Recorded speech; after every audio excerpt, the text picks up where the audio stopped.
آپ کا میزبان ڈاکٹر ناظر حسین طب نبوی ایجوکیشن سے حاضر خدمت ہے۔ ناظرین، اس ایجوکیشن میں، اس پروگرام میں طب نبوی کے جو صحت کے اصول ہیں، جو قرآن اور احادیث میں درج کیے گئے ہیں اور مسلمان کو یہ حکم دیا ہے کہ وہ ان پہ عمل کرے، تاکہ اس کی یہ مشین جس نے اللہ تعالیٰ کی مختلف انداز میں عبادت کرنی ہے، یہ فٹ رہے۔ کیونکہ جو شخص فٹ نہیں ہے وہ صرف ایک کام کر سکتا ہے کہ وہ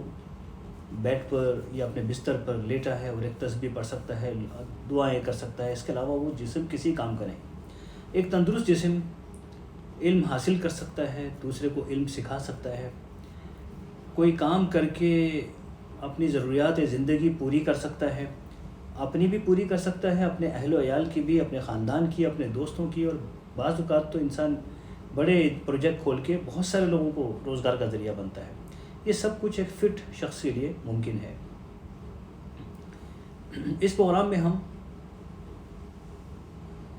وہی سب کچھ پیش کریں گے جو آپ نے آج سے چند سال پہلے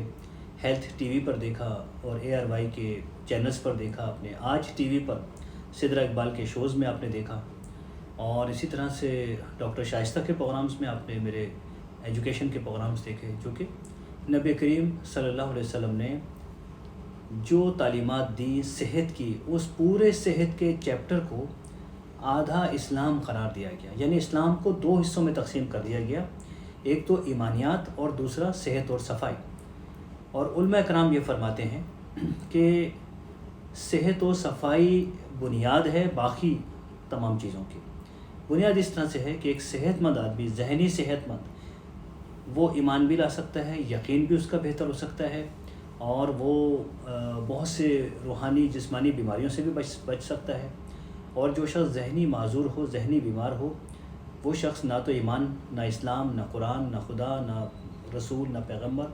اور نہ ہی فرشتے، کسی چیز پر بھی اس کے لیے، کیونکہ اس کا ذہن صحت مند نہیں ہے، ذہنی معذور ہے بیچارہ۔ تو اس لیے صحت بہت زیادہ ضروری ہے، اور اس کے لیے اسلام میں کچھ آیات ہیں، قرآن حکیم کی کچھ آیات ہیں، پھر احادیث مبارکہ ہیں، اور پھر صحابہ کرام کے قصے ہیں صحت کے حوالے سے، پھر اولیاء کرام کے قصے ہیں، پھر ہمارے مسلمان سائنسدانوں کے، اور مسلمان سائنسدانوں کے ساتھ ساتھ جو یورپ میں جو سائنسدان تھے، یورپ کے جو تحقیق کرنے والے ادارے تھے، ان لوگوں نے اس میں بڑا کردار ادا کیا صحت کے حوالے سے۔ اسی طرح ہم انڈیا میں چلے جائیں، قدیم انڈیا میں، تو وہاں پر جنگلات میں جو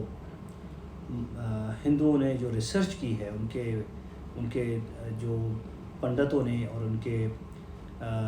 ریسرچرز نے جنگلات میں رہ کر، آیورویدک خاص طور سے جس کو کہتے ہیں، تو وہ جو وید تھے وہ جنگلوں میں رہا کرتے تھے، اور وہاں پر مختلف پتوں پر، درختوں پر، اس کے پھولوں پر، اس کے بیجوں پر، اور وہاں موجود گھاس پھوس پر، یا جو بھی جڑی بوٹیاں وہاں پائی جاتی ہیں، ان پر ریسرچ کر کے دنیا کو بہت بڑا علم عطا کیا ہندو ویدوں نے۔ مسلمانوں نے عرب میں ماشاءاللہ بہت بڑا کارنامہ ایسا کارنامہ کیا کہ اسی کو بنیاد بنا کر آج جدید صحت کا علم یورپ میں تشکیل دیا گیا۔ پورا یورپ، انگلینڈ میں، اور جرمنی، آسٹریا، اٹلی، اور اسی طرح سے فرانس، ان لوگوں نے بڑے قابل قدر کارنامے انجام دیے۔ اسپین خاص طور سے، اسپین اس پہ سب سے سر فہرست تھا، کیونکہ یہیں سے تمام جامعات، تمام یونیورسٹیز اس دور میں جب مسلمانوں کی حکومت تھی یورپ پر، تو یہیں تمام ادارے ہوا کرتے تھے تحقیق کے بھی۔ اس میں یقیناً مسلمانوں کا بہت بڑا کردار تھا دنیا کو ایک نئے دور میں داخل کرنے کا۔ تو ناظرین، یہ ہم انشاءاللہ اس حوالے سے بتائیں گے کہ نبی کریم صلی اللہ علیہ وسلم نے صحت مند رہنے کے کیا طریقے بتائے۔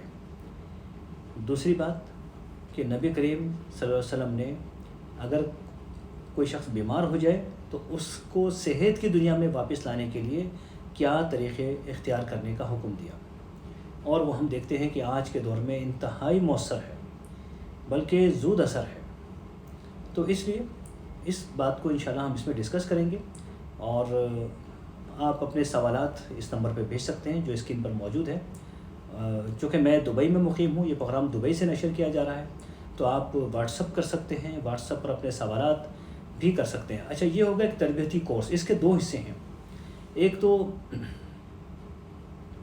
براہ راست عام شخص جو یہ جاننا چاہے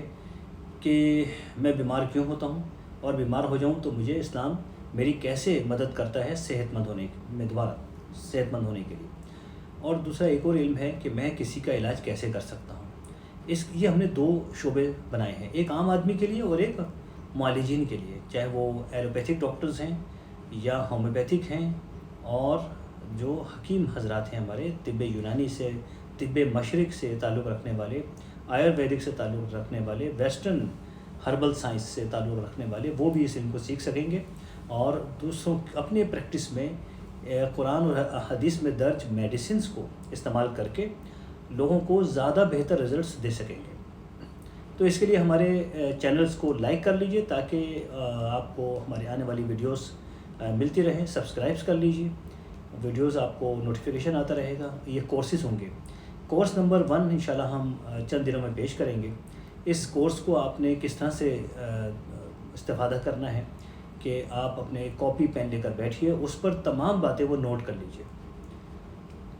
جو اس میں بتائی جا رہی ہیں۔ یہ کورس فی الحال اردو میں ہے، انشاءاللہ آگے یہی کورس پھر انگلش میں پیش کیا جائے گا، جرمن میں، اٹالین اور ڈچ اور اسپینش میں، اور انشاءاللہ کوشش کریں گے کہ فرینچ میں بھی اس کو ٹرانسلیٹ کیا جائے۔ تو اپنے میزبان ڈاکٹر ناظر حسین کو اجازت دیجیے۔ اگر کوئی سوال ہو تو آپ واٹس ایپ نمبر +971 56 58 59 221 پر سوالات بھیج سکتے ہیں، انشاءاللہ آپ کو اس کا مؤثر جواب دیا جائے گا۔ بہت شکریہ، السلام علیکم۔